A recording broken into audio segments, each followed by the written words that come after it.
both Coach and Jarrett talked about the stat that stood out tonight for you guys was just the boards and the O boards that they were able to get. Jarrett said, "Put it on me. It's on him."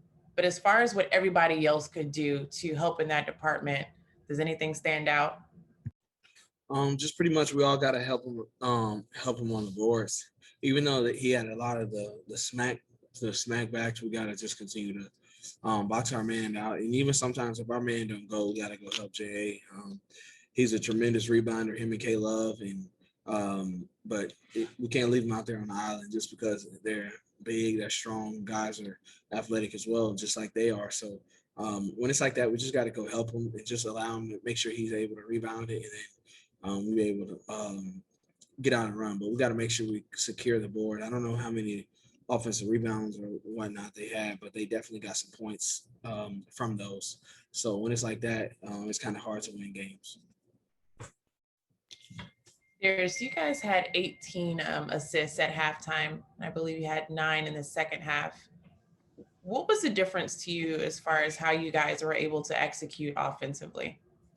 I would say that just they went and they had a game plan. They switched it up just because it was getting whatever. They went to halftime, made an adjustment, and we came out thinking that they was going to do something else, and we got to pretty much just switch it as well and call some different plays. But far as that's all. I don't know anything else because the first half was make sure we were sharing the ball, was getting what we wanted.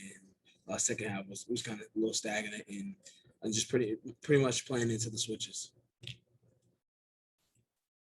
Kelsey Russo, The Athletic. Collin, as you guys are playing, these meaningful games and getting meaningful minutes in close games down the stretch, what are you seeing that's like the biggest takeaway from that? And like, are you sensing any like sense of speeding up? You guys like playing with a sense of urgency when they are tight games that you could win? Oh yeah, when it's like that, we gotta continue to play with a sense of urgency. We gotta continue to push the ball. We can't walk the ball up, especially if we're down like 1 or 2. We gotta push the ball up and just continue to play. And it starts on the defensive end, to be honest. Like Rozier got going down the stretch, and then Washington started hitting threes. And when it's like that, we got to make sure we adjust to those guys. And Bridges started hitting as well. We got to adjust to those guys so that we create more stops so we can run. But if it's like that, we got to keep slowing the ball up. What's the balance, in these situations to kind of keep playing the way you guys are playing, versus like making like the home run pass, the home run play, and kind of making, I guess, changing your style to sort of maybe push you guys ahead? What's that balance for you guys as a team? Just knowing time and score, knowing if, say for instance, we haven't scored in 4 possessions, maybe we should slow it down and let's try to get a good one. Let's run a set. But if we have been able to generate scores by pushing the ball, we got to take advantage of those and just continue to push. So just knowing time and score and how the possessions before that led up to it. So that's it. Thank you. Welcome. Chris Fedor, Cleveland.com. Hey, Collin. What's up?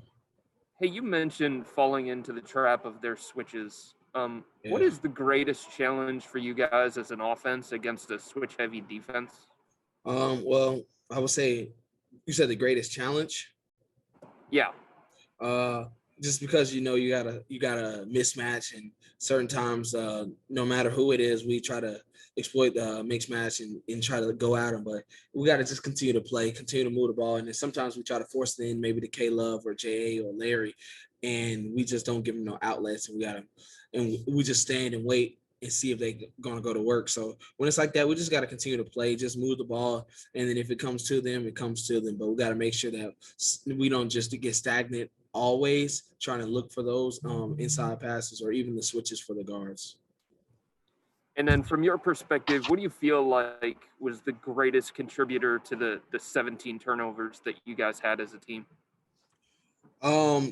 I wouldn't say it was just like something that was bad. Tonight, I just lost the ball a few times where I got to be better. I got to be better like in transition. I got to be better at attacking the hole just because I know they're coming down to smack the ball. They're coming down to even try to steal it. So I got to make sure I protect the ball a lot better. I know I had a couple of 4 turnovers tonight, and that's too many for us and too many for myself. Thank you. You're welcome. All right, looks like that'll do it. Thank you, Collin. Thanks, everybody. Thanks, Collin.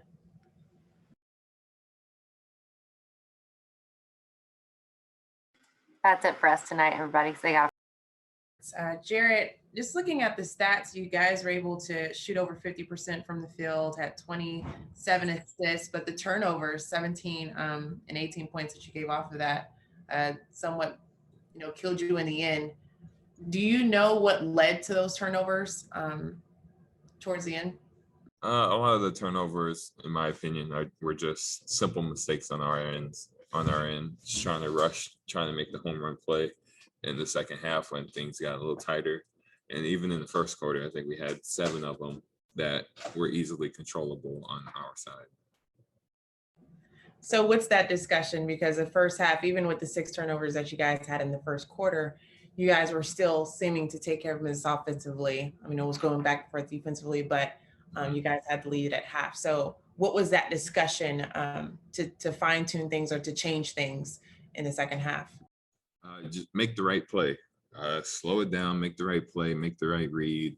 And it was in the first half, we were making the right play. I mean, the times we turned it over, obviously, we were making the right plays, making the right read, and we had control of the game. We were able to get what we wanted, and we wanted to emphasize that that's what we wanted instead of turning the ball over.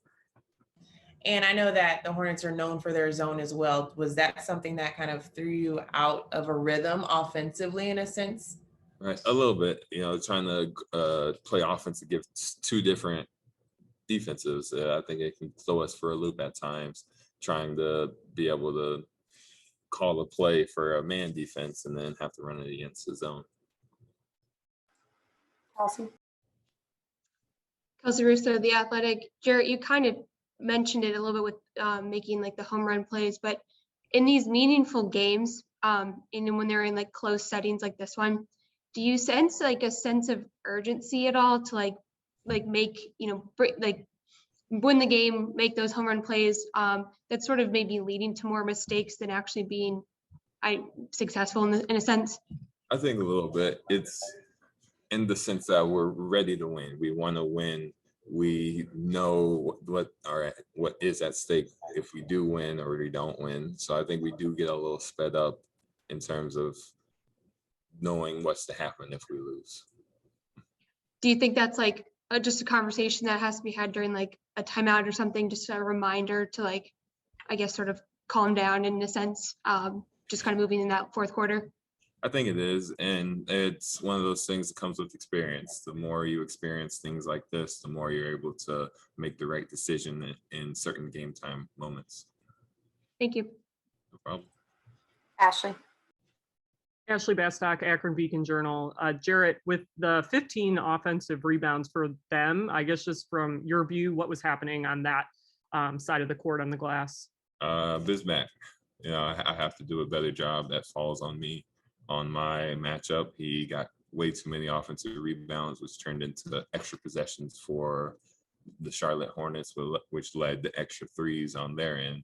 So just put that side on me. Don't try to think about anybody else. The offensive rebounds are on me.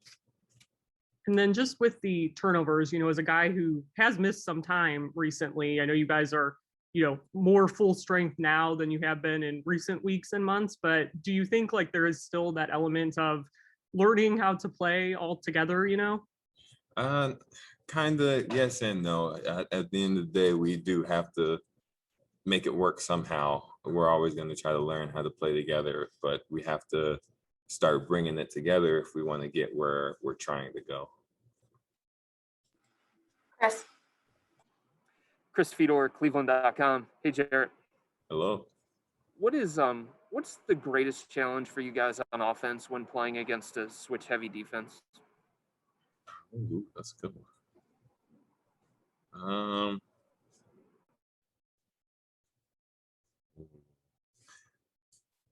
I don't know. You're gonna have to ask JB on that one or something. I'm not trying to be mean. I'm not trying to divert the question. I just honestly don't know how to answer that one. All good, man. No worries. Sorry. And then what did you see in the second half with Terry Rozier that changed for him or changed for you guys defensively against him? He came out with a lot of confidence. Ready to take over the game. I know pretty sure we did pretty well against them in the first half, and then the law of averages came back to bite us in the butt. He started knocking down shots, finding open people, and just leading their team. You've talked about it, and the other guys have talked about it. Just you guys haven't been in this position very much throughout the course of the season, or just throughout the course of your career. When you're in these kinds of games and they don't go your way, what's important for you guys to take away so that you make sure that this does become a benefit even in a loss? I think we take away knowing towards the end of the game. I think for any team of any level, coming out in the first half, even the third quarter, is the easy part. But the thing that we need to take away is that in the fourth quarter, the meaningful minutes, we have to still stay on our game, still execute, still play defense to a high level.